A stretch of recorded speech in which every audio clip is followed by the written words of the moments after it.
Siraj live വാർ updates. ആയത്തുള്ള അലി ഖാംനയുടെ മരണം ഇറാന്റെ ഔദ്യോഗിക വൃത്തങ്ങൾ സ്ഥിരീകരിച്ചതോടെ ഇസ്ലാമിക് റിപ്പബ്ലിക്കിന്റെ അടുത്ത പരമോന്നത നേതാവിനെ എങ്ങനെ തിരഞ്ഞെടുക്കുമെന്നതിനെക്കുറിച്ചുള്ള ചർച്ചകൾ സജീവമായിരിക്കുകയാണ്.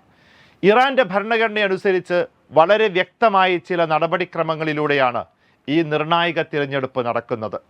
പരമോന്നത നേതാവിനെ തിരഞ്ഞെടുക്കാനുള്ള അധികാരം 88 പണ്ഡിതന്മാർ അടങ്ങുന്ന അസംബ്ലി ഓഫ് ലീഡർഷിപ്പ് എക്സ്പേർട്ടിനാണ്. 8 വർഷത്തിലൊരിക്കൽ ജനങ്ങൾ വോട്ട് ചെയ്ത് തിരഞ്ഞെടുക്കുന്നവരാണ് ഈ അംഗങ്ങൾ. എങ്കിലും ഭരണകൂടത്തോട് ഏറ്റവും വിശ്വസ്തരായവർക്ക് മാത്രമേ ഈ സമിതിയിലേക്ക് മത്സരിക്കാൻ അനുവാദമുള്ളൂ എന്നതിനാൽ ഖാംനെയെ പോലെ തന്നെ കടുത്ത നിലപാടുകാരായ പണ്ഡിതന്മാരാണ് ഇതിൽ ഭൂരിഭാഗവും. ഭരണഘടന അനുസരിച്ച് നിലവിലെ നേതാവ് മരണപ്പെട്ടാൽ എത്രയും വേഗം ഈ സമിതി യോഗം ചേർന്ന് പുതിയ നേതാവിനെ കണ്ടെത്തണം. എന്നാൽ നിലവിൽ ഇറാന് നേരെ അമേരിക്കയും ഇസ്രായേലും ആക്രമണം തുടരുന്ന സാഹചര്യത്തിൽ 88 പണ്ഡിതന്മാരെയും സുരക്ഷിതമായി ഒരിടത്ത് എത്തിക്കുക എന്നത് വലിയ വെല്ലുവിളിയായി തുടരുകയാണ്. പുതിയ നേതാവിനെ തിരഞ്ഞെടുക്കുന്നത് വരെ രാജ്യത്തിൻ്റെ ഭരണപരമായ ഉത്തരവാദിത്തങ്ങൾ ഒരു താൽക്കാലിക സമിതിയെ ഏൽപ്പിച്ചിട്ടുണ്ട്. പ്രസിഡന്റ്, നീതിന്യായ വിഭാഗം തലവൻ, ഗാർഡിയൻ കൗൺസിലിലെ ഒരു പണ്ഡിതൻ എന്നിവരടങ്ങുന്ന സമിതിയാണ് പരമോന്നത നേതാവിൻ്റെ ചുമതലകൾ നിർവഹിക്കുക.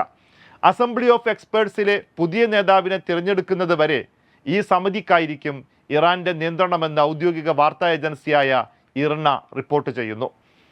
അടുത്ത നേതാവായി വരാൻ സാധ്യതയുള്ള ചില പ്രമുഖരുടെ പേരുകൾ അന്താരാഷ്ട്ര നിരീക്ഷകർ പങ്കുവെക്കുന്നുണ്ട്. അലി ഖാംനെയുടെ മകൻ മുജ്തബ ഖാംനെയാണ് ഇതിൽ പ്രധാനി. ഇദ്ദേഹത്തിന് ഭരണകൂടത്തിലും സൈന്യത്തിലും വലിയ സ്വാധീനമുണ്ട്.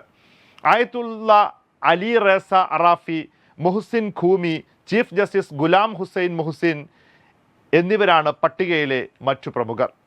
എങ്കിലും യുദ്ധസമാനമായ നിലവിലെ സാഹചര്യത്തിൽ സൈന്യത്തിന് അഥവാ IRGCക്ക് ഭരണകാര്യങ്ങളിൽ കൂടുതൽ മേധാവിത്വം ലഭിക്കാനും സാധ്യതയുണ്ടെന്ന് രാഷ്ട്രീയ നിരീക്ഷകർ വിലയിരുത്തുന്നു.